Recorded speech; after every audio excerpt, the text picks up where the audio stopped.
welcome to another episode of Culture Hour. This is your host and founder, Shelley Smith, proud owner of Premier Rapport, where everything we do is workplace culture.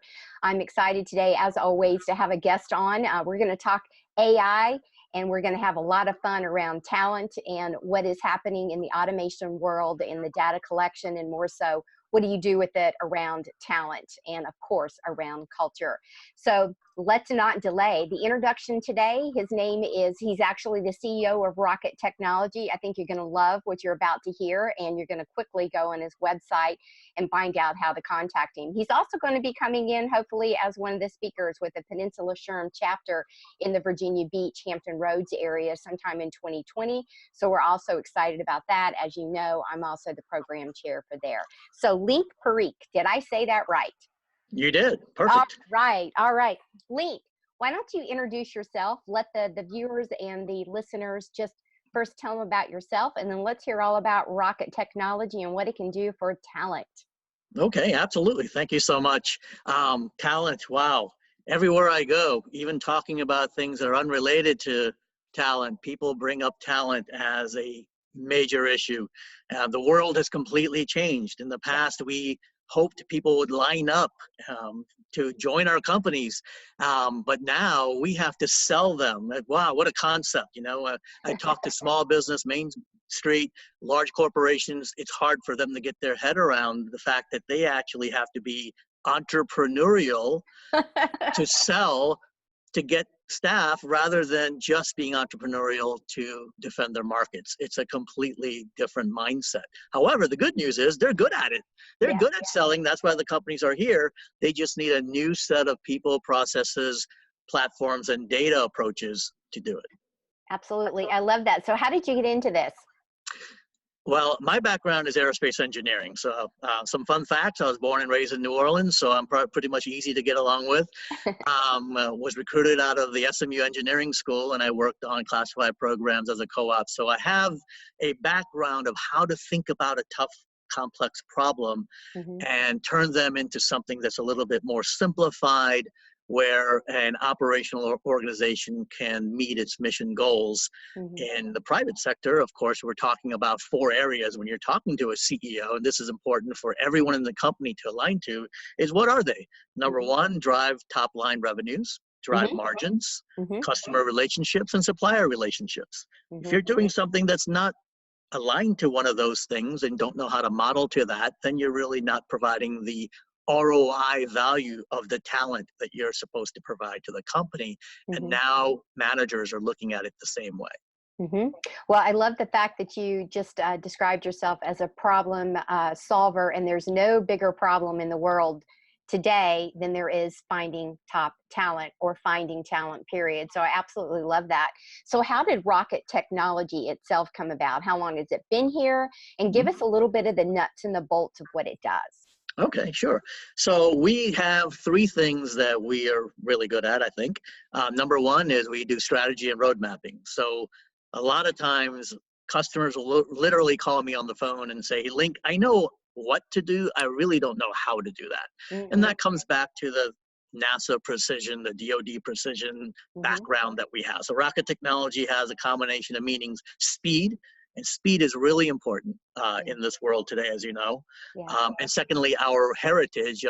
Failure is not an option. Working on NASA missions, working with Fortune 500s in the area of using these knowledge bases of how to do things into the business environment to raise performance. So we started this in 2002 as a spinoff of my previous company, which actually worked on the very first web browser. So we really are knowledgeable about how all this started, and then rolled these programs out, starting with how to actually manage a project, then a portfolio, then a department, using platforms instead of just Office products and PowerPoints and all the inaccuracies thereof. And then we got into the areas of talent management and artificial intelligence, being an IBM business partner, even though we're agnostic and love open source as well. Mm-hmm. But we were selected by them. And then we grew it to working with things that are important now, which is cloud and how that works. We're a Nutanix Premier partner. And that grew our business in the Oracle database migrations of all this data that you're talking about and how to create insights. And then cybersecurity is all over the place. And obviously in the talent world, security is premium. So how do we actually make sure that the folks that are in the company are behaving in a way that keeps us secure, and then move to new things like blockchain? Okay, so let's break that down a little bit. And if you're getting feedback on your side, either you can mute the computer or mute the phone if you're on both, just if you're getting some feedback. So let's break that apart a little bit. If I was, like you said, if I was a CEO calling you and said, I know what it is I want to do, but I don't know how to get started or where to do it, where would you guide me? Where would you start? Absolutely. So we would start with a financial business case. Okay. Most companies don't even know what that means. So it's very important that, although we've been talking technology, that we have an alignment, as I mentioned, to those 4 areas that a CEO cares about, and are able to provide a roadmap on how to get there. So let's say, for example, I want to expand my market share in selling these boots. How would you do that? What are your threats? What's the weaknesses? SWOT analysis. Then we look at what are you doing today? And from the what are we doing today, this is the critical thing that is really pretty much not being done outside of, let's say, the military, is to model your ecosystem. Model the ecosystem and the relationships. How do we actually sell? How do we distribute? What are all the actors? What are our workflows? And what are the systems that support that? Sounds like it would take forever, but literally in 60 to 90 days, you would have a map of how your business actually works. And from then, that's your as is, move to your to be, and iterate that with a collaboration of your VPs, your users, your customers, and say, this is what we want to do, and then move from here to there. So, you know, I'm the culture curator, so I have to interject some culture questions in there. Do you have dialogues in between the road mapping, the as is, and what it is you want it to be? Are there conversations around the type of talent you're looking for, the type of culture you want it to be? Because obviously, as you start from conception, you have a vision. But then as you add talent, obviously that culture is going to shift ever so slightly or dramatically based on the talent that you bring in or the expectations. So I'm just curious to at what point or do you not have a conversation around the culture piece? So again, when we talk about people, processes, platforms, data, the big P is people. Nothing happens without people. So yes, so we have a discovery period where we're actually identifying, as you mentioned, the vision, and then decomposing that into the mission of the company, what the goals are for the next 36 months. Some of these are already published in their annual report. But talking to the leadership first to determine what and why we need to make a change is critical. And then identifying what we call the capabilities. So the capabilities of your company are what make your vision come true. And from those capabilities, you decompose them. Let's just say this is an HR related talent issue. So I want to create, and these are what our customers come with, I want to be the first #1 flagship company in our market space in talent. Okay, wow, that sounds like a vision. So you will be the #1. So what's it take to do that? What are the goals and what are the capabilities? One way to slice it is to say we're going to talk about talent acquisition. Next thing we're going to talk about is retention and engagement. Then we're going to talk about upskilling and assessments. Then we're going to talk about some of the job category management and the agility around that. Data science and cybersecurity really didn't even fall into any specific job categories before. But how can you make that a live tool where you can say, well, what is that? How does it align to NIST and other standards? And then how can we click from that to where all the education required to meet that job skill category position. All that has to be organized in a way, and it's very difficult to do manually. Each one of these areas have AI to support the operational capability when it's engaging with a user. Okay. So one of the other pieces with that you mentioned on the capability side is I'm all about the behavioral and the cognitive fit.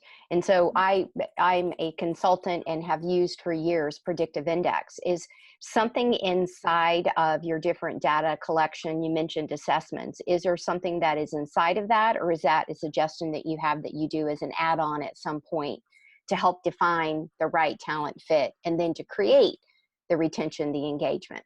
That's a really good point. We often go to HR with requirements and needs, but we have to remember that the source of these requirements and needs have to be trained on how to actually determine what they need and how to express that. How many people have actually looked at position descriptions at major corporations? It's usually a mishmash. Yeah. It seems like 5 people have written them. Sometimes it's just cut and paste. It doesn't really describe much. And so we're living in a world where the first thing that comes out is something that's not really optimal. Yep. So we do have to help that team align these things that we talked about, right? How does it match your company's job skills category, that position? And have you read what that is and their education requirements? So then you can actually put that into your position description and create templates that people can reuse. Yeah. Yeah. I often find, to your point, that when I read a job description, everything that you said, that I would add in there, that I often find a mix match of action verbs. So one may say that it's more of a discovery piece or an analysis or, support, but then it'll also be matched with words like drive. So you end up with a very convoluted, disorganized, and everybody thinks that they're on the same page when they're hiring and when they get somebody in, and then multiple people get frustrated, and then the poor new recruit is scratching their head trying to figure out, well, what is it that the expectation really is? Am I supposed to inspect it? Am I supposed to create it? Am I supposed to drive it? So I love that you look at that and you focus on it. Again, just as another side piece, predictive index actually helps create those job description flows. So when you go get the talent, you actually have an agreement ahead of time, which is key to make sure that, the key stakeholders are on point. So continuing down the path of just from a recruiting standpoint on the talent side, when you're working with your clients, what are some of the other common things they ask and or common places that they get stuck that Rocket technology kind of helps them over the hump and or to optimize? Great. So, Let's talk about talent acquisition. So we talked a little bit how the world is changing, and how do we do it today? Well, go to my website, hit my career, and type in electrician, and go for it. Now you, as a user, have to crawl through taxonomy. What does electrician mean? There might be 260 available openings. They're all over the country. Some may require travel. Can you imagine that we have dumped all of this on the poor candidate who doesn't know anything about your company? Exactly. So now let's look at the future. Okay. The future may be, instead of what kind of job are you looking for, what if it says, what is your passion? Completely different conversation. Now let's think walk back a little bit. Who are we hiring? Now, folks like me are pretty much out of the marketplace for electrician. We're pretty much retiring. But who's actually coming in? These are digital natives, especially folks who are really coming early career. They want to hear that. They want to talk about their passions. And now you can actually have an AI capability that will actually talk to them about their passion, which will be, of course, customized by, our consulting the client on how to move them to the right answers relevant to or not. That person maybe not be a match. A mishire is very expensive. Yes. So let them start. So one example that we have is, what are you passionate about? Oh, I like to fix things. Oh, really? Where would you like to work? What? Wait a minute. I said, so it's really going to have a conversation about almost like a coaching session. Yes, I love it. Oh my gosh. Yeah, keep going. Tell us more. This is great. All right. So from that, that person has an opportunity to maybe say, well, looks like you require these things. I'm not there yet. Let's say I'm a Java programmer and I really want to be in cybersecurity, and I know that's like twice the money. Mhm. So I think I can do that. I took one course at a community colleges. What if this company said, oh, you want to be cybersecurity? You already have this background. I've read your CV. Of course, it's going to be able to crawl it with the AI.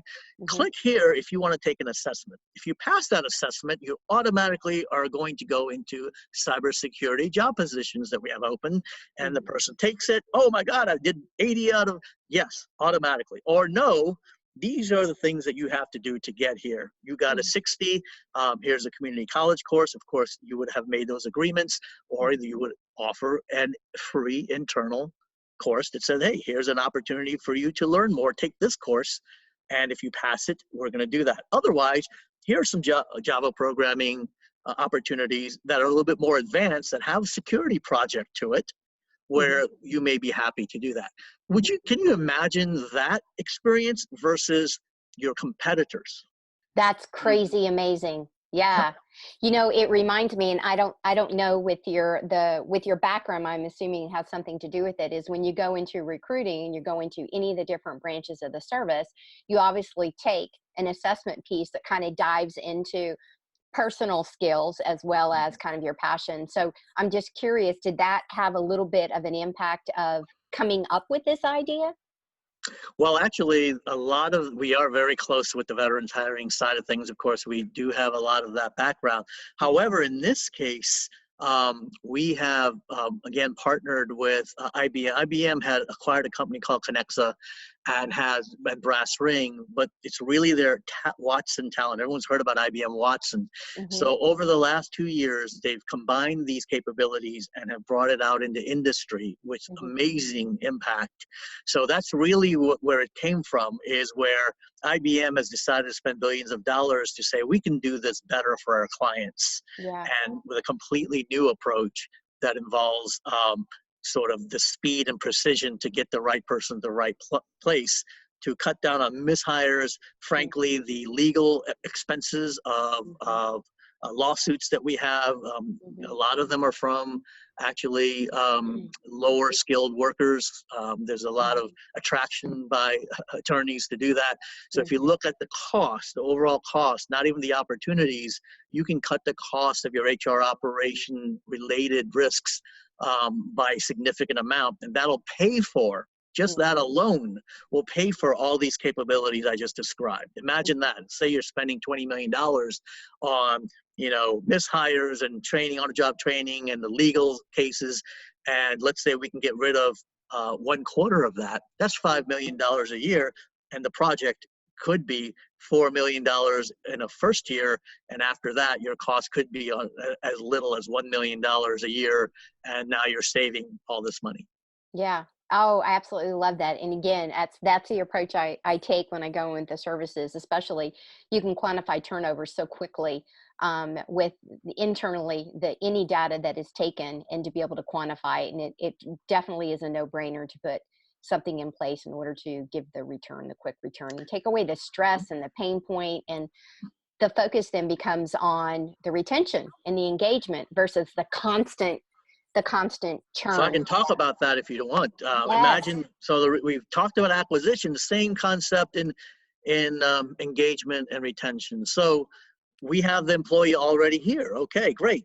Um, Instead of waiting every 6 months for a performance review where you find out where the employee and the employer are sitting, that clearly has not worked well, Mhm. especially when the person is leaving. As a matter of fact, um, if we move a lot of the responsibility of the career and the job from that manager and share it with the employee, Mhm. that is a paradigm shift. Yeah. So now the employee goes to their career coach, which is an AI capability, and starts talking about and conversing with, this job was to fix things, but really, I'm really now only doing support.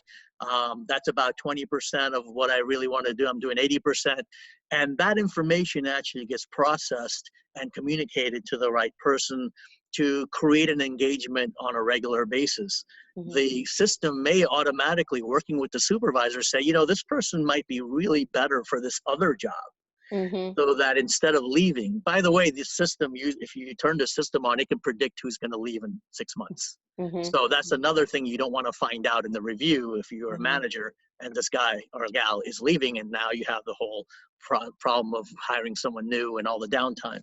Yeah. So really, the value of AI here is to help the employee engage in a way that it's actually what they're going to say, what they're expressing is going to be heard and actually have feedback, but also integrate the employer and the manager in that environment on a almost daily basis. Mm-hmm. Again, I love that. You know, over the last few years, many companies have done away completely with performance reviews and are starting to shift more and more to that. Adobe has done an amazing job. Theirs is called check-in, and I don't know if they originated that phrase or not. I know I coined that over the years, and then I recently was directed to Adobe having an official check-in, and it has a lot of those concepts, but it's all, you know, a one-to-one piece. So I love the integration of the AI that you've talked about. Again, I know on the predictive index side, I had no idea that there would be, by the way, so much interaction on the predictive index piece. Yes. The employee experience piece brings those conversations, which is, you know, the satisfaction piece again to the forefront, which is incredibly crucial to know, Mm-hmm. like you said, who's potentially going to leave you, who's on that hot seat, kind of tipping that you can quickly win them back, or it's a lost cause because it was never the right fit. And it's amazing, again, with the right data, the right approach, the right technology, we, on the onset, most CEOs and CFOs think, oh, I can't afford that.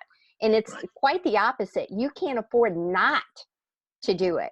When you look Absolutely. quickly at just a few numbers and quantify it, what it does to the bottom line, the risk to take it or not take it, to me, is always a lower risk. It's better to give the approach and up the game than it is to say, no, we're going to be able to fix it, because human beings that live inside of human resources are typically tasked with that. And there's generally not enough bodies, and they also do not have enough support from the rest of the executive team. And then it just, again, it spirals kind of down. So just a couple more questions, and then this has been great, but we're already getting at our bewitching hour where people start to tune out.